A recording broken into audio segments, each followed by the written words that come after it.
Hello बच्चों, क्या हाल चाल, कैसे हैं आप लोग? अच्छे हैं तो अच्छे रहिए, स्वस्थ रहिए, पढ़ते रहिए। आइए स्टार्ट करते हैं आज फाइनेंशियल अकाउंटिंग का सेकंड लेक्चर।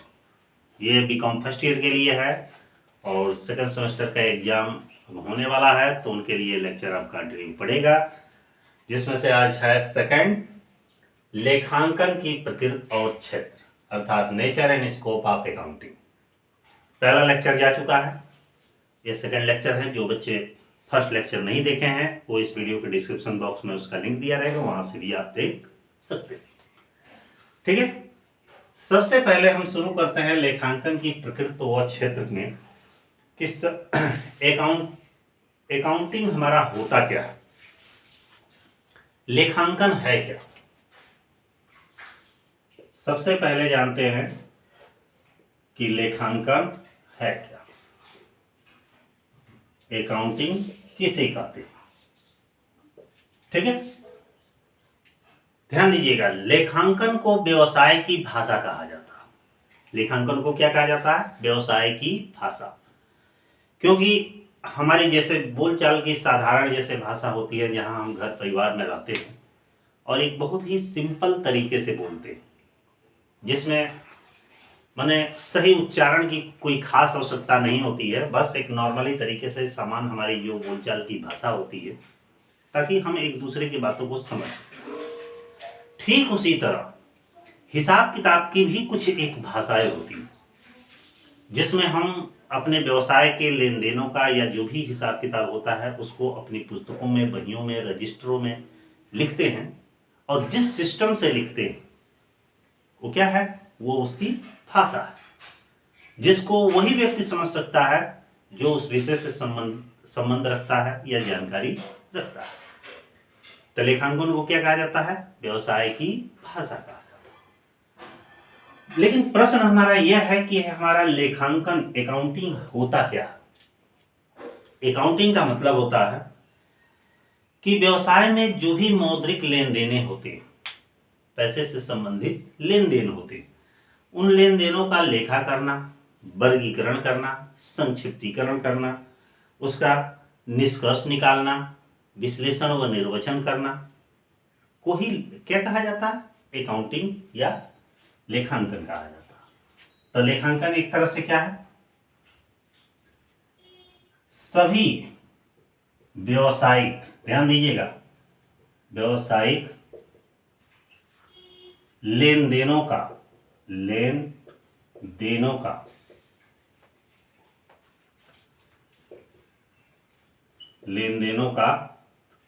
लेखा करना,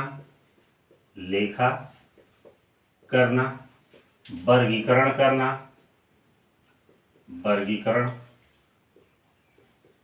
करना, संक्षिप्तीकरण करना,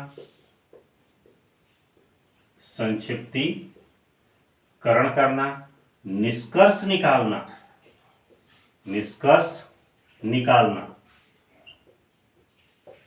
तथा इसका विश्लेषण व निर्वचन करना ही क्या कहलाता है? लेखांकन कहलाता है। अब यहां सोच रहे होंगे कि ये ऐसा डेफिनेशन मैंने क्यों लिखा। ऐसा इसलिए लिखा कि हिसाब किताब में जो भी लेन देन होते हैं उसको हम कहाँ लिखते हैं? जर्नल एंट्री में लिखते हैं। जर्नल एंट्री से क्या करते हैं? लेजर तैयार करते हैं, एक क्लासिफिकेशन हो गया अपना। उसके बाद से ट्रायल बैलेंस तैयार करते हैं, उस पर डिसीजन लेने के लिए हम फाइनल अकाउंट बैलेंस शीट तैयार करते हैं और फिर उसका एनालिसिस करते हैं। तो ये सारी प्रक्रिया क्या कहलाती है? अकाउंटिंग कहलाती है, अर्थात लेखांकन कहलाती है। ठीक है, लेखांकन समझ रहे हैं कि आप सिंपल सा समझिए कि आप कोई बिजनेस कर रहे हैं और बिजनेस में बहुत सारे ट्रांजैक्शन या सौदे दिन प्रतिदिन लेन देन होते रहते हैं। उन लेन देनों का लेखा जब अपनी पुस्तकों में करते हैं, जहां से करते हैं वहां से लेकर एकदम अंतिम स्टेज तक जहां फाइनल उसका काम खत्म हो जाता है, ये बीच की सारी प्रक्रियाएं होती हैं, वो हमारी अकाउंटेंसी कहलाती है, लेखांकन कहलाता है। इस पर अनेकों विद्वानों द्वारा अनेकों डिफरेंट टाइप की परिभाषाएं दी गई है, क्योंकि इसमें निश्चित नियमों का पालन होता है, निश्चित सिद्धांतों का पालन होता है, कुछ रूल रेगुलेशन होते हैं, कुछ इसकी मेथड्स होती हैं, प्रक्रियाएं होती हैं। ठीक है। अब प्रश्न ये उठता है कि लेखांकन की प्रकृति क्या है। अगला जो हमारा टॉपिक है, लेखांकन की प्रकृति। नेचर हमारा अकाउंटिंग का कैसा है, लेखांकन की प्रकृति कैसी, ये किस टाइप का लेखांकन होता है। तो विभिन्न विद्वानों द्वारा इसके संदर्भ में डिफरेंट बातों को कहा गया कि लेखांकन ऐसा होता है, वैसा होता है। अब जानिए कि कैसा होता है। सबसे पहले कि लेखांकन क्या है, एक पेशा है। पहली प्रकृति क्या है कि लेखांकन एक पेशा है। मतलब लेखांकन क्या है, एक प्रोसेस है, एक प्रोफेशन है। लेखांकन क्या है, एक प्रोफेशन। कैसा प्रोफेशन है, क्योंकि लेखांकन का कार्य सभी लोग नहीं कर सकते हैं, वही लोग कर सकते हैं जो उस विषय से संबंधित जानकारी रखते हैं। और जो जानकारी रखते हैं वो विशेष ज्ञान, अनुभव, शिक्षण, प्रशिक्षण के द्वारा वो प्राप्त किए रहते हैं। और उनका वही काम रहता है कि उनके किसी भी कंपनी या संस्थाओं का हिसाब किताब रखना ही प्रोफेशन का। दूसरी इसकी प्रकृति क्या होती है कि लेखांकन एक बौद्धिक विषय है। लेखांकन क्या है, लेखांकन एक बौद्धिक विषय है। बौद्धिक विषय है। लेखांकन क्या है, एक बौद्धिक विषय। बौद्धिक विषय का मतलब होता है कि बुद्धि ज्ञान के द्वारा लेखांकन प्राप्त होता है। ऐसा नहीं कि ऐसे बस कोई कह दिया, सुन लिए और लेखांकन हो गया, ऐसा कुछ नहीं। इसके लिए आपको कुछ विशेष सैद्धांतिक नियमों का पालन करना पड़ेगा, उसका अध्ययन करना पड़ेगा, उसके बारे में जानकारी प्राप्त करना पड़ेगा। इसमें बुद्धि विवेक का प्रयोग होता है। तो लेखांकन को एक बौद्धिक विषय माना गया है, एक बौद्धिक प्रक्रिया माना गया। अगला, लेखांकन एक सामाजिक शक्ति। लेखांकन एक सामाजिक शक्ति। सामाजिक क्या है, शक्ति। लेखांकन क्या है, एक सोशल पावर है।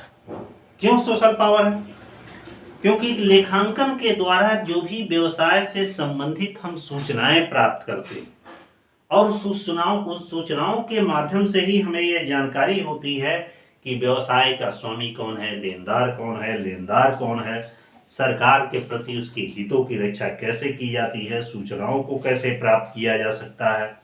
ठीक ना, इससे संबंधित सारी जानकारियां होती है। अर्थात ये समाज के विभिन्न वर्गों को पहचानने में मदद करता है, उनसे संबंधित सूचनाओं को लिखने का काम करता है, उनसे संबंधित जानकारियां प्रदान करता है। इसलिए एक सोशल पावर इसे कहा गया। अगला, लेखांकन एक नीति निर्धारित शक्ति। लेखांकन क्या है, लेखांकन एक नीति निर्धारित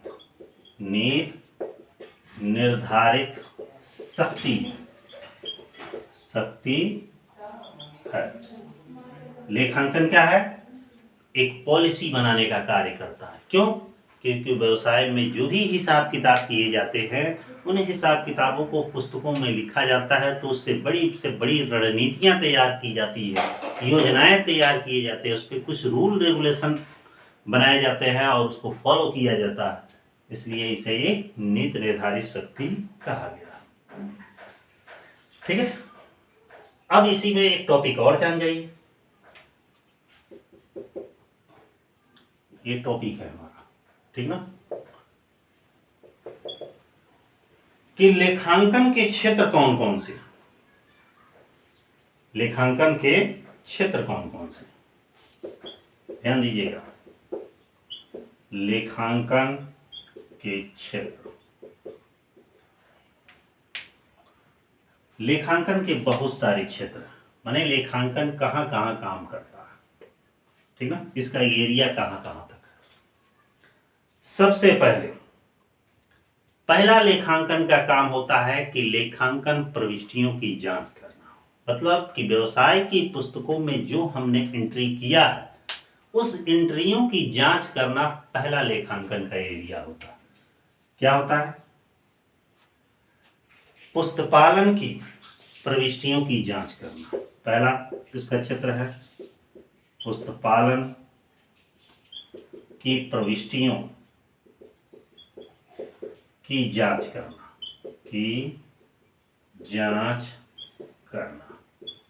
ये पहला एरिया है कि पहले सबसे पहले लेखांकन से एंट्रियों की जांच की जाती है। फिर क्या किया जाता है? जो खाते तैयार किए गए हैं, मतलब लेजर तैयार किए गए हैं, उनका योग लगाना और शेष निकालना, ये काम करता है।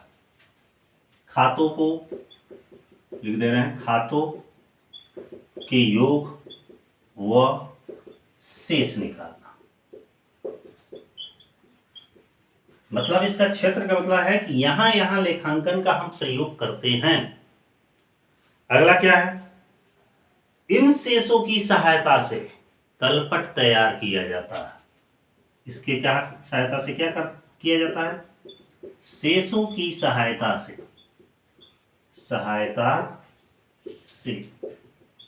तलपट तैयार किया जाता है। तैयार किया जाता है। और क्या किया जाता है? इसके बाद इस ट्रायल बैलेंस की सुविधा से, सहायता से हम क्या करते हैं? अंतिम खाते तैयार करते हैं। अंतिम खाते तैयार होता है। इस अंतिम खाते में trading account, profit and loss account और आपका बैलेंस शीट, ये तीनों ही तैयार किया जाता है। इसके बाद भी कुछ किया जाता है। इसके बाद से इसका मतलब अंतिम खाते का, इसका विश्लेषण किया जाता है। विश्लेषण किया जाता है। अब लेखांकन का क्षेत्र कहाँ है? 5 जगहों पे। सबसे पहले एंट्री करते हैं, वहां इसका स्कोप है। लेजर तैयार करते हैं, वहां भी इसका स्कोप है। उसके बाद से ट्रायल बैलेंस तैयार करते हैं, वहां भी इसका यूज होता है। फाइनल अकाउंट बनाते हैं, वहां भी यूज होता है। अब फाइनल अकाउंट से उसका एनालिसिस करते हैं, वहां भी अकाउंटिंग का प्रयोग होता है। ये इसके क्षेत्र। आगे बढ़ते हैं।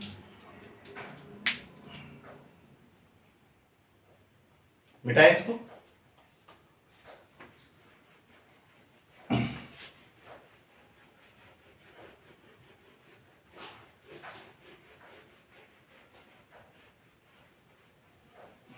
ध्यान दीजिए।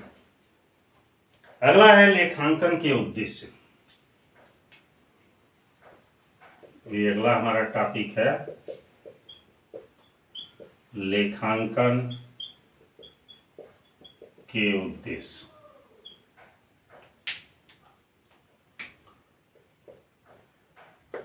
लेखांकन के कौन कौन से उद्देश्य हैं? सबसे पहले हम इस पे फोकस करेंगे। लेखांकन का उद्देश्य का मतलब है कि जो हमारा अकाउंटिंग है, आखिर यह अकाउंटिंग किस उद्देश्यों की पूर्ति के लिए किया जाता है? लेखांकन क्यों किया जाता है? किन कारणों से किया जाता है? ये इसके उद्देश्य हो गए। सबसे पहले लेखांकन इसलिए किया जाता है कि अशुद्धियों पर नियंत्रण किया जा सके। किस लिए? अशुद्धियों पर नियंत्रण के लिए। नियंत्रण के लिए लेखांकन किस लिए किया जाता है? ताकि अशुद्धियों पर नियंत्रण हो सके, किसी भी प्रकार की पुस्तकों में कोई त्रुटि या गलती न हो, इस वजह से लेखांकन किया जाता है। दूसरा क्या उद्देश्य है इसका? सही शुद्ध लाभ या हानि की गणना के लिए। दूसरा किस कारण से लेखांकन किया जाता है? सही शुद्ध लाभ या हानि की गणना के लिए, इस वजह से भी अकाउंटिंग किया जाता है। सही सही लाभ पता चलेगा, हानि पता चलेगा, तभी ना व्यवसाय की सही स्थिति जानकारी होगी। अगला क्यों लेखांकन किया जाता है? समायोजन लेखे करने के लिए, समायोजन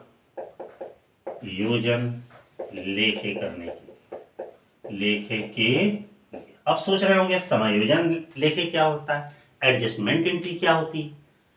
ऐसी एंट्रियां, ऐसे ट्रांजैक्शंस, ऐसे लेन देन जो ट्रायल बैलेंस बनने के बाद,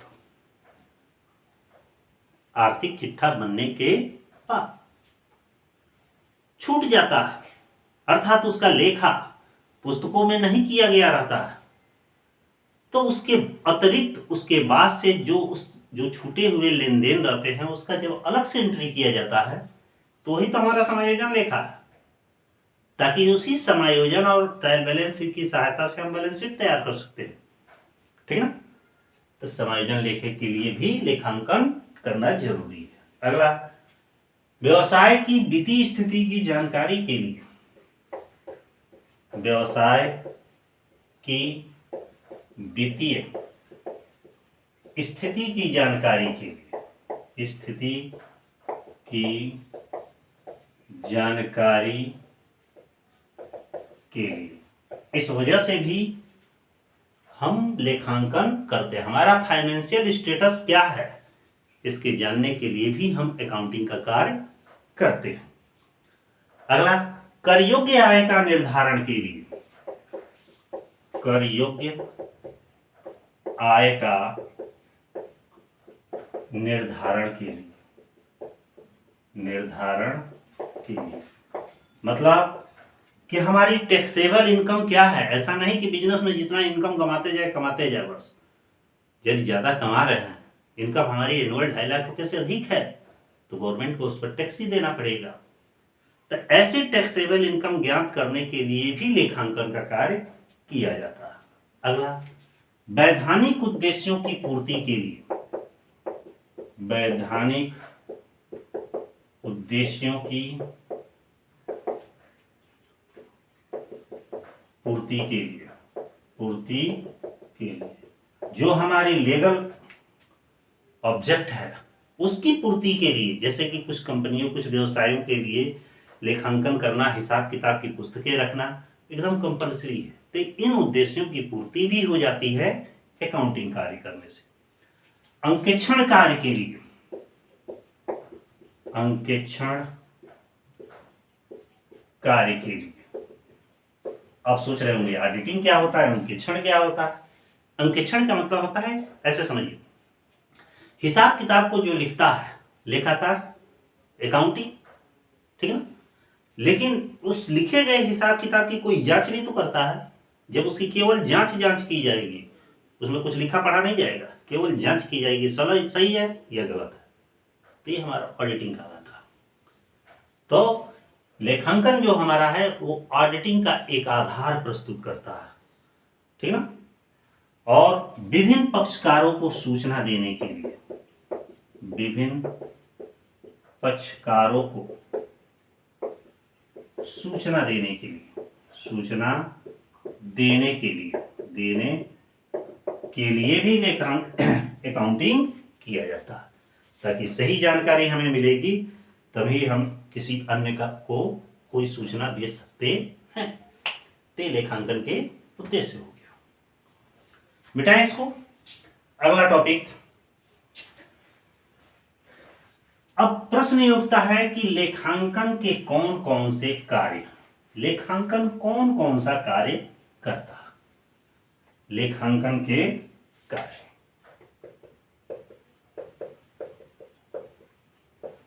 लेखांकन के कार्य, अकाउंटिंग के कौन कौन से कार्य। सबसे पहला कार्य अकाउंटिंग का जो हमारा होता है रचनात्मक कार्य। पहला कौन सा काम करता है, रचनात्मक कार्य करता है। मतलब हिसाब किताब की एक नई रचना करता है, नई नई पुस्तकों को तैयार करता है, ठीक ना, ताकि किसी भी प्रकार के परिणामों को ज्ञात किया जा सके, अशुद्धियों को जाना जा सके। इस सारे कार्य अकाउंटिंग के द्वारा किया जाता है। अगला है अभिलेखन कार्य। दूसरा कौन कौन सा कार्य करता है, अभिलेखन लेखन कार्य। अभिलेखन कार्य का मतलब क्या होता है? रिकॉर्डिंग कार्य, कि जो भी ट्रांजेक्शन्स हमारे बिजनेस में होते हैं, लेन देन होते हैं, उसको फर्स्ट टाइम पुस्तकों में जब दर्ज किया जाता है तो इसको रिकॉर्डिंग कहा जाता है। तो ये भी कार्य लेखांकन करता है। अगला क्या काम करता है? परीक्षणात्मक कार्य। परीक्षणात्मक कार्य का मतलब होता है चेकिंग का कार्य, जांच करने का कार्य, कि लेखांकन हिसाब किताब की पुस्तकों को जांच करने का भी कार्य करता है। और भी कार्य करता है व्याख्यात्मक कार्य। व्याख्यात्मक कार्य, व्याख्यात्मक कार्य क्या होता है? कि लेखांकन केवल लिखने, पढ़ने या जांच करने का ही काम नहीं करता है। जो हमारी बैलेंस शीट तैयार हुई है, जो हमारे अंतिम खाते तैयार हुए हैं, उस पर कुछ एक्सप्लेनेशन देता है, उस पर अपनी कुछ प्रतिक्रिया व्यक्त करता है। यह व्यक्त करता है कि यह हिसाब किताब एकदम सही है, व्यवसाय के अनुकूल है, हमारी इतनी एसेट्स, इतनी लायबिलिटी, जितना प्रॉफिट, इतने गेन है और फ्यूचर में इतना होने की संभावना है। ये चीजें अकाउंटिंग करता है। अगला सूचनात्मक कार्य। सूचनात्मक कार्य ये कौन सा कार्य है? यह व्यवसाय से जुड़े, बिजनेस से जुड़े बहुत सारे पक्ष होते हैं, बहुत सारे लोग होते हैं, जैसे देनदार, लेनदार में डेब्टर्स, क्रेडिटर्स होते हैं, और भी होते हैं, सरकार होता है, इन्वेस्टर होता है, ठीक ना, और भी मान लीजिए संस्था का ऑनर होता है, मालिक होता है, स्वामी होता है, एम्प्लॉय होते हैं। इन सभी को डिफरेंट डिफरेंट टाइप की सूचनाएं प्रदान करने का भी कार्य करता है, ठीक है। और भी कार्य करता है वैधानिक कार्य। वैधानिक कार्य ये कौन सा कार्य है? यह लीगल औपचारिकताएं जो होती है, जो लीगल फॉर्मेलिटीज होती हैं, उसको भी ये पूरा करने का कार्य करता है। क्योंकि कुछ बिजनेस के लिए कंपलसरी है कि हिसाब किताब की पुस्तकों को मेंटेन रखना। यदि नहीं है तो उस पर गवर्नमेंट की तरफ से ऐसा प्रावधान बना है कि भाई वो अपराध है। तो इस तरह की उसकी लीगल फॉर्मेलिटीज है को पूरा करने के लिए भी लेखांकन किया जाता है। अगला क्या है? प्रबंधकीय कार्य। प्रबंधकीय कार्य, प्रबंधकीय कार्य मैनेजरियल वर्क भी करता है। वो कैसे करता है? क्योंकि यही तो मैनेजर, ओनर, कंपनी का मालिक या चलाने वाले का यही तो कार्य है कि हिसाब किताब को एकदम एक्यूरेट रखे। तो ये भी सब कार्य करता है।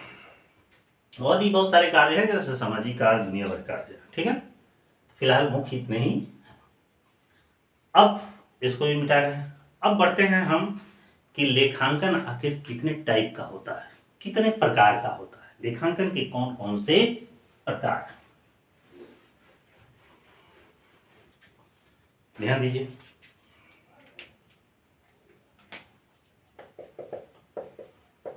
लेखांकन के प्रकार। Types of accounting. अकाउंटिंग कितने टाइप की होती है, लेखांकन कितने प्रकार के होते हैं। सबसे पहले होता है वित्तीय लेखांकन। वित्तीय लेखांकन, इसको सामान्य लेखांकन भी कहा जाता है। जो हम बही खाता पढ़ते हैं वो फाइनेंशियल अकाउंटिंग तो ही है, अर्थात ऐसे लेखांकन की एक ऐसी पद्धति जो दोहरा लेखा प्रणाली के नियमों के अनुसार तैयार किए जाए, जिसमें जर्नल एंट्री, लेजर, तलपट और बैलेंस शीट तैयार किए जाए। तो ऐसी अकाउंटिंग की सिस्टम को, ऐसी अकाउंटिंग के मेथड को हम क्या कहते हैं? फाइनेंशियल अकाउंटिंग कहा जाता है। दूसरा क्या प्रकार है इसका? लागत लेखांकन। लागत लेखांकन, ध्यान दीजिएगा, ये कॉस्ट अकाउंटिंग जो हमारा होता है, यह मैन्युफैक्चरिंग कंपनियों में इसका ज़्यादा इस्तेमाल होता है। एक ऐसी अकाउंटिंग सिस्टम जो किसी भी कंपनी, किसी भी संस्था में उसकी मैन्युफैक्चरिंग होने से पूर्व एक estimated cost, total cost, actual cost का पूर्वानुमान लगाने के काम में आती है। या कास्ट पर यूनिट निकालने में काम यूज होती है, तो उसी को हम कास्ट अकाउंटिंग कहा जाता है। अगला प्रकार है प्रबंधकीय लेखांकन। प्रबंधकीय लेखांकन, प्रबंधकीय मैनेजियल अकाउंटिंग, ये क्या होता है?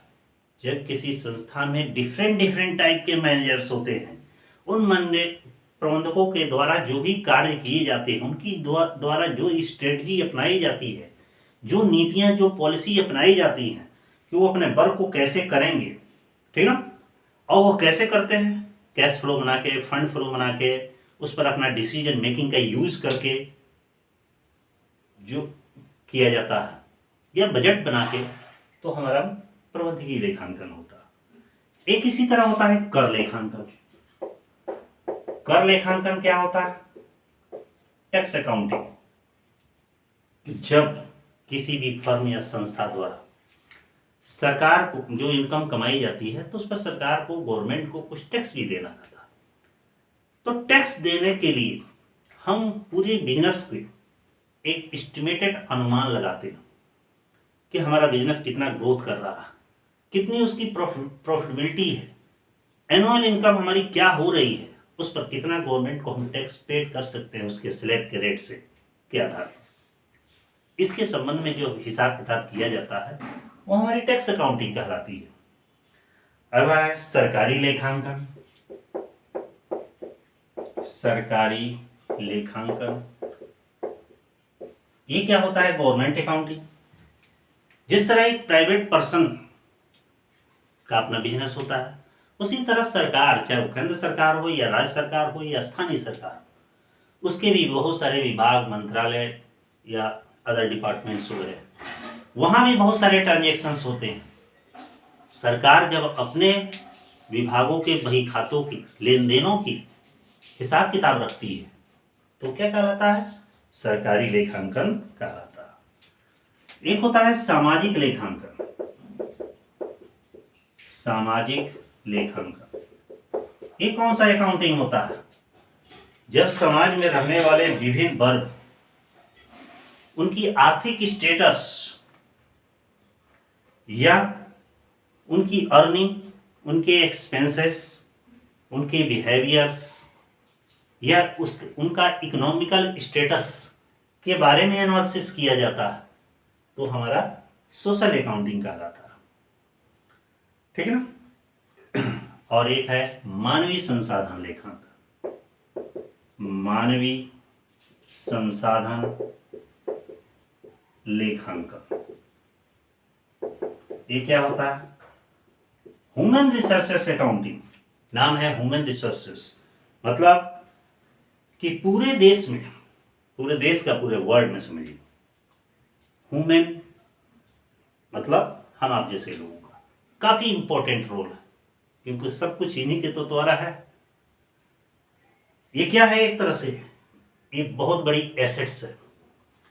इनके योगदान के बारे में, इनके कार्यों के बारे में, इनके गुणों स्वभावों के बारे में एनालिसिस किया जाता है।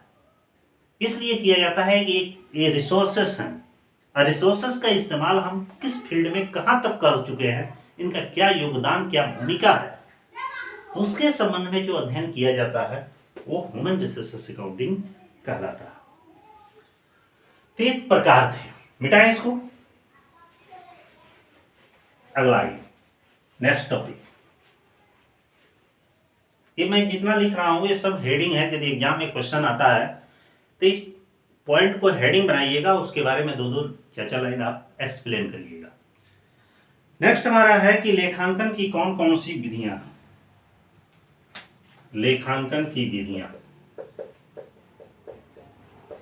लेखांकन की विधियां। अकाउंटिंग मेथड कौन कौन से, आइए जानते हैं। सबसे पहला अकाउंटिंग मेथड इकहरा लेखा प्रणाली। इकहरा लेखा प्रणाली, ये क्या होता है? Single entry system. इसको अपूर्ण बही खाता प्रणाली भी कहा जाता है, ठीक ना। एक ऐसी बही है जिसमें केवल रोकड़ या ऋण बही या कुछ महत्वपूर्ण पुस्तकों को ही रखा जाता है। मतलब किसी भी ट्रांजैक्शन का लेखा जब कहीं एक पक्ष में एक जगह पर एक पुस्तकों में किया जाता है तो ये कारा लेखा प्रणाली है। इसे अपूर्ण लेखा बही प्रणाली भी कहा जाता है। ये खासतौर से छोटे व्यवसायों के लिए उपयुक्त होता है, बहुत कम चलन में है और जितने भी छोटे बिजनेसमैन हैं वो अधिकतम इसी का प्रयोग करते हैं। दूसरा है नगद प्रणाली, सेकंड है नगद प्रणाली, कैश सिस्टम। मतलब हिसाब किताब रखने की वह प्रणाली जिसमें केवल कैश ट्रांजैक्शन का लेखा किया जाता है, उधार या किसी अदर एक्स्ट्रा ट्रांजैक्शन का लेखा नहीं किया जाता। तो उसे क्या कहा जाता है? कैश सिस्टम कहा जाता है। जिस तरह देखे होंगे खासतौर से नॉन ट्रेडिंग अकाउंटिंग में इसी प्रणाली का प्रयोग किया जाए। जैसे मान लीजिए कोई कॉलेज है, संस्था है, फर्म है या हॉस्पिटल्स वगैरह हैं, ठीक ना, जहाँ रिसिप्ट पेमेंट अकाउंट बनाए जाते हैं, तो ऐसी प्रणाली को कैश सिस्टम कहा जाता है जिसमें रिसिप्ट पेमेंट, इनकम, एक्सपेंडिचर और बैलेंस शीट तक बनाए जाते हैं। अगला है एक भारतीय बही खाता प्रणाली। भारतीय बही खाता प्रणाली ये क्या होता है? Indian system. इंडियन सिस्टम का मतलब क्या होता है कि ऐसी प्रणाली जो भारत की सबसे प्राचीन प्रणाली है, भारतीयों के द्वारा उपज की गई है और भारतीय भाषा में लिखी जाती है, ठीक है, जिसमें ऋणी, धनी, फला नामे, फला क्रेडिट माने जमा। इसकी स्टार्टिंग श्री गणेश जी या किसी इष्ट देव के नाम से ही शुरू किया जाता है। लंबी लंबी बहियों का प्रयोग किया जाता है, लाइनों की जगह पे सलों का प्रयोग किया जाता है। जमा पक्ष, ऋणी पक्ष, दो पक्ष होता है और खास तौर से ज्वेलरी या कपड़े के बिजनेस में सबसे ज्यादा प्रयोग किया जाता है। तो ऐसे सिस्टम को क्या कहा जाता है? इंडियन सिस्टम कहा जाता है। ये भारत की सबसे प्राचीन प्रणाली है। अगला एक है दोहरा लेखा प्रणाली। दोहरा लेखा प्रणाली, डबल एंट्री सिस्टम। भारत के लगभग पूरे विश्व में डबल एंट्री सिस्टम का समझिए कि डबल एकदम धमाल है। हर जगह देखिए कि डबल एंट्री सिस्टम लगता है। दोहरा लेखा प्रणाली, सारे व्यवसायों में दोहरा लेखा प्रणाली का प्रयोग होता है। लेखांकन की एक ऐसी प्रणाली जिसका लेखा, प्रत्येक ट्रांजैक्शन का लेखा, प्रत्येक सौदे का लेखा दो पक्षों में किया जाता है, जिसमें एक पक्ष को डेबिट और दूसरे पक्ष को क्रेडिट। तो लेखांकन की ऐसी सिस्टम को, ऐसी प्रणाली को दोहरा लेखा प्रणाली कहा जाता है, ठीक है। लुकास पेसियोली इसके जन्मदाता है, जानते ही 1494 ईस्वी में इटली के वेनिस नगर में इसकी खोज हुई थी। एक होता है व्यापारिक या उपार्जन प्रणाली। तो जो व्यापारिक, ऐसे समझिए उपार्जन प्रणाली, उपार्जन प्रणाली, एक्रूट सिस्टम, यह समझिए कि नगद प्रणाली का एक रूप है कि जो अर्जन किए जाते हैं उन्हीं का लेखा किया जाता है, उन्हीं कैश में अर्जन होने चाहिए, इसी का एक रूप है। वैसे मुख्य यही चार है। आगे बढ़े।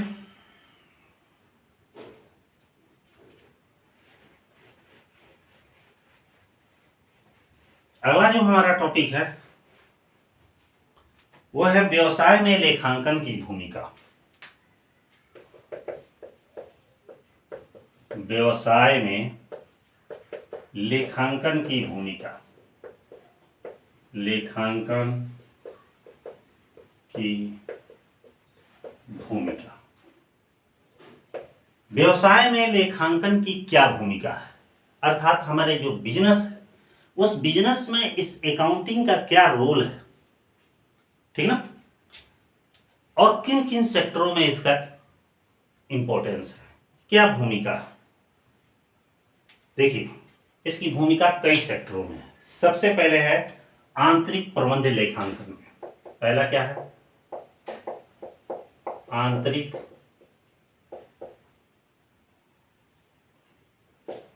प्रबंध लेखांकन में। मतलब कि बिजनेस के अंदर जो इंटरनल मैनेजमेंट है उसका भी महत्वपूर्ण योगदान है अकाउंटिंग का, क्योंकि उसके लिए भी यह कार्य किया जाता है।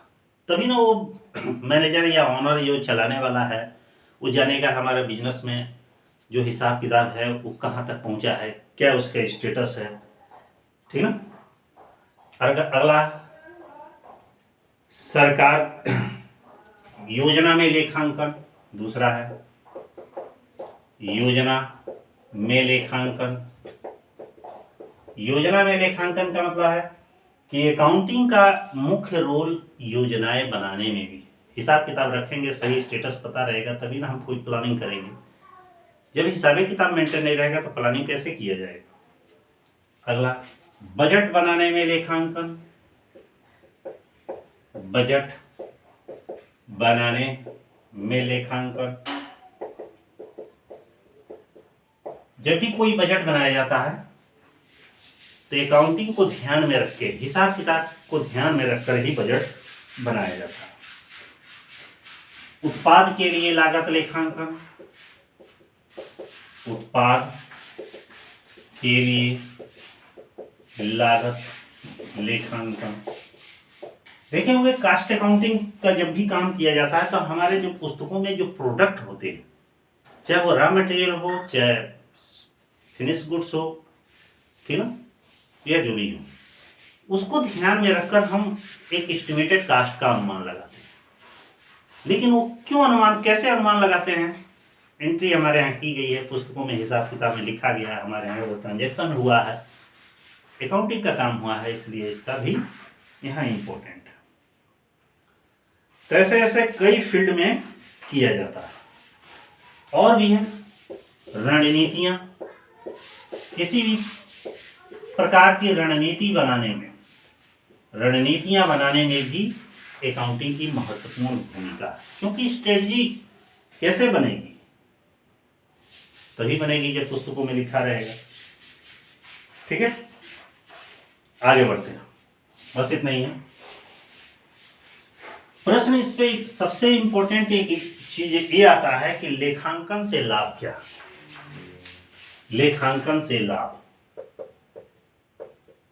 लेखांकन से लाभ। हमारा जो हिसाब किताब की पुस्तकें रखते हैं, एंट्री करते हैं, लेखा पुस्तकों में लिखते हैं, उससे क्या हमको बेनिफिट है, क्या हमें लाभ होता है। सबसे पहला लाभ होता है आर्थिक स्थिति की जानकारी होती है। आर्थिक स्थिति की जानकारी होती है। अब कौन सी आर्थिक स्थिति की जानकारी, व्यवसाय की आर्थिक स्थिति की जानकारी होती है। पता चलता है कि हमारा व्यवसाय किस दिशा में चल रहा है, कहां तक पहुंचा है, क्या उसका फाइनेंशियल स्टेटस है। दूसरा फायदा यह है अशुद्धियों को कम करना। अशुद्धियों को कम करना। अशुद्धियों को कम करना का मतलब क्या होता है कि जब हिसाब किताब लिखेंगे तभी ना हमको पता चलेगा क्या त्रुटि हुई है क्या नहीं हुई। हिसाब किताब लिखने से त्रुटियां कम हो जाती हैं, कुछ छूटने का चांस कम रहता है। जो लेन देन हुए तुरंत एंट्री कर देने से भूलने की भी संभावना नहीं रहती। जब ऐसा होगा तभी ना गलती हो। अगला है छल कपट पर नियंत्रण। छल कपट पर नियंत्रण। लेखांकन से किसी भी प्रकार की धोखाधड़ी नहीं हो पाती है, क्योंकि अगलों को डर रहेगा कि भाई हुआ है, लिखना पड़ेगा ही, लिखेंगे तो कोई गलती होगी नहीं, तो धोखाधड़ी पर नियंत्रण रहता। अगला है कर निर्धारण में सहायक। कर निर्धारण में सहायक। जब हिसाब किताब लिखेंगे तभी ना सही इनकम पर गवर्नमेंट को सही टैक्स देंगे और सही टाइम पर देंगे। जब लिखेंगे ही नहीं है, पता नहीं चलेगा कि हमको फायदा नुकसान क्या हुआ है और हुआ है तो कितना हुआ है, तो कैसे गवर्नमेंट को टैक्स देंगे। इससे कर का निर्धारण करने में सुविधाजनक रहता है। व्यापार का उचित मूल्यांकन, व्यापार का उचित मूल्यांकन, उचित मूल्यांकन मतलब अकाउंटिंग करने से बिजनेस का अपना वैल्यूएशन कर सकते हैं कि हमारा बिजनेस किस स्टेटस पे है, कहाँ है, किस लेवल पर है, तो ये उसको उससे बेनिफिट होता है। अगला है ख्याति के निर्धारण में सहायक, ख्याति के निर्धारण में सहायक अर्थात अकाउंटिंग होने से पता चलेगा हमारा बिजनेस कहाँ है, और जब ये पता चलेगा तो उसकी गुडविल बढ़ेगी, क्योंकि हो सकता है बहुत ज़्यादा प्रॉफिट कमाया हो, बहुत नाम कमाया, बहुत पैसा कमाया, जितना ही कमाएगा उतना ही उसकी गुडविल बढ़ेगी, तो गुडविल का निर्धारण होता है। ऋण लेने में सहायक, ऋण लेने में सहायक देखते होंगे हर बड़े बिजनेसमैन अपना बैलेंस शीट तैयार करके रखते हैं। क्यों? क्योंकि कभी भी बैंक से फाइनेंस कराना होगा, लोन लेना पड़ेगा, सीसी कराना पड़ेगा, ठीक ना, तो वो बैंक कर्जा कैसे देगा? उसकी फाइनेंशियल कंडीशन के आधार पर, उसके बैलेंस शीट का जो स्टेटस है उसके आधार पर देगा, तो ये ऋण लेने में सुविधाजनक होता है। अगला महत्वपूर्ण सूचनाओं की जानकारी, महत्वपूर्ण सूचनाओं की जानकारी, सूचनाओं की जानकारी। अकाउंटिंग जो हमारा है वो विभिन्न प्रकार की व्यवसाय से रिलेटेड सभी प्रकार की सूचनाओं की जानकारी प्रदान करता है, क्योंकि जो चीज हिसाब किताब में हम लिख दिया जाएगा तो कभी भूलेगा नहीं, अब भूल भी जाएगा तो मिटने वाला नहीं है, एक बार पढ़ना पलटेंगे हमें पता चल जाएगा, सारी जानकारियां हमारे रजिस्टर में लिखी गई है। जैसे कि आप पढ़ते हैं, मैं पढ़ाया, आपने सुना, 4 दिन बाद भूल जाएगा, लेकिन वही चीज कॉपी में लिख लेंगे तो भूल भी जाएगा, तो पुनः उसको देख के फिर ताजा हो जाएगा। अगला है तुलनात्मक अध्ययन में सहायक, तुलनात्मक अध्ययन में सहायक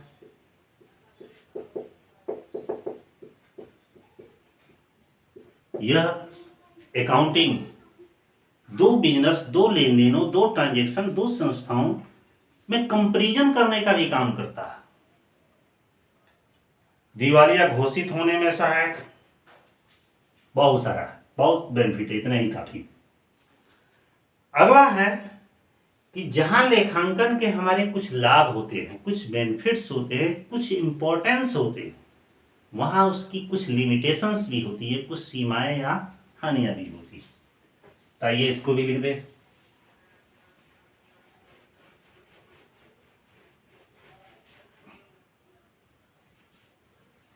लेखांकन की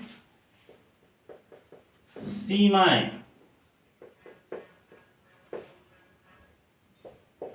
लेखांकन की कौन कौन सी सीमाएं?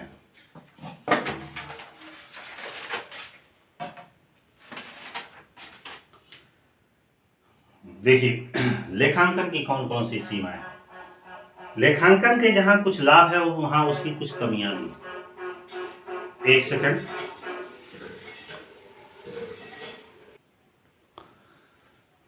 हाँ हम लोग थे लेखांकन की सीमाएं पर, तभी मैं कह रहा था कि लेखांकन की कुछ सीमाएं भी।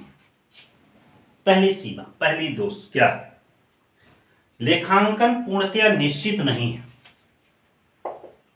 लेखांकन पूर्णतया निश्चित नहीं है, निश्चित नहीं, पहली दोष।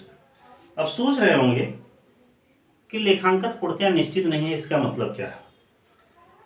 लेखांकन के अंतर्गत जो भी लेन देन होते हैं उसका तो लेखा करते हैं, लेकिन कुछ ऐसे भी चीज होते हैं उतना करने के बाद भी छूट जाते हैं, अर्थात यह कहा जाए कि 100% ये सब है, क्योंकि बहुत सारे प्रोविजंस होते हैं, अशुद्ध ऋण संचय होते हैं, संदिग्ध ऋण संचय होते हैं, स्टॉक का मूल्यांकन होता है, इसका सही सही अनुमान लगाना बड़ा कठिन होता है। जब सही सही अनुमान नहीं लगेगा तो लेखांकन अपने आप में पूर्ण नहीं होगा, तो ये इसकी एक सीमा है। अगला है आर्थिक चिट्ठा वास्तविक नहीं। आर्थिक चिट्ठा वास्तविक नहीं। अब इसका मतलब क्या है? जब कोई एंट्री छूट जाएगी, जब कोई ट्रांजैक्शन छूट जाएगा पुस्तकों में लिखने से, तो ऐसी दशा में जो बैलेंस शीट तो बनेगा ही, मगर वो अपने आप में पूर्ण नहीं होगा। क्योंकि देखते हैं ट्रायल बैलेंस बनने के बाद भी, जनरल लेजर ट्रायल बैलेंस बनाते हैं, उसके बाद भी बहुत सारे एंट्रियां छूट जाती हैं, ट्रांजैक्शन छूट जाते हैं।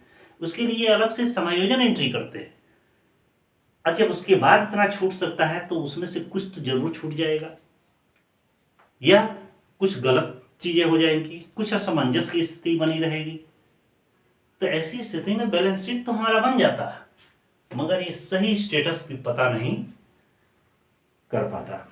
पहला, आर्थिक स्थिति की सही जानकारी नहीं। आर्थिक स्थिति की सही जानकारी नहीं। अब समझिए, जब ये हो जाएगा, अब बैलेंस शीट से ही पता चलते हैं कि व्यवसाय की स्थिति क्या है। और जब बैलेंस शीट में ही कुछ मदे छूटी रहेंगी तो सही स्टेटस, हमारा फाइनेंशियल स्टेटस पता नहीं लग पाएगा। और भी समस्याएं उत्पन्न होती हैं। तुलनात्मक अध्ययन में कठिनाई, अध्ययन में कठिनाई। और जब ऐसा होगा तो हमको दो मदों के बीच, दो कंपनियों, दो फर्मों, दो यूनिटों के बीच कंपैरिजन करने में, कंपेयर करने में दिक्कतें आएंगी। होगा तो कंपेयर, मगर सही कंपेयर नहीं हो पाएगा। और भी है समस्याएं इसमें कुछ, कि लेखांकन में किए गए लेखे पूर्ण सत्य नहीं। कभी कभी ऐसे भी होते हैं, पुस्तकों में एंट्री किया, सब कुछ सही बना, मगर उसमें से जो कुछ ट्रांजैक्शंस ऐसे हैं जो रॉन्ग ट्रांजैक्शन है। अब चाहे मूल्य बढ़ा को हो या फर्जी बिल वाउचर के द्वारा हो, चाहे जैसे भी हो, तो वहां पे भी बैलेंस शीट बन जाता है, सब कुछ पता चल जाता है, लेकिन अपने आप में लेखांकन का सेटिस्फेक्शन नहीं मिलता। तो बहुत ज्यादा सीमाएं नहीं है, बहुत कम ही है। तो इस तरह ये आपका सेकंड चैप्टर कंप्लीट हुआ। आज का जो हमारे सेकंड वीडियो लेक्चर में पढ़े हैं कि लेखांकन की प्रकृति और क्षेत्र के विषय।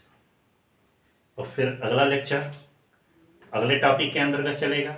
फिलहाल ये लेक्चर आपको कैसा लगा, लाइक और कमेंट के माध्यम से जरूर बताइएगा, और अपने फ्रेंडों से भी बोल दीजिए कि अब फाइनेंशियल अकाउंटिंग का, क्योंकि बहुत सारा कमेंट आ रहा था कि फाइनेंशियल अकाउंटिंग पढ़ाइए, फाइनेंशियल अकाउंटिंग स्टार्ट कर दिए हैं। तो अपने फ्रेंडों से भी बता दीजिए कि भाई स्टार्ट हो गया है, आप भी पढ़िए, उनको थोड़ा शेयर कर दीजिए, और लाइक करना ना भूलिएगा, और ऐसे ही कंटिन्यू बने रहिए, ताकि आपके लिए आगे का भी लेक्चर देते आएंगे, और भी कुछ पेपर्स वगैरह है वो भी पढ़ा देंगे।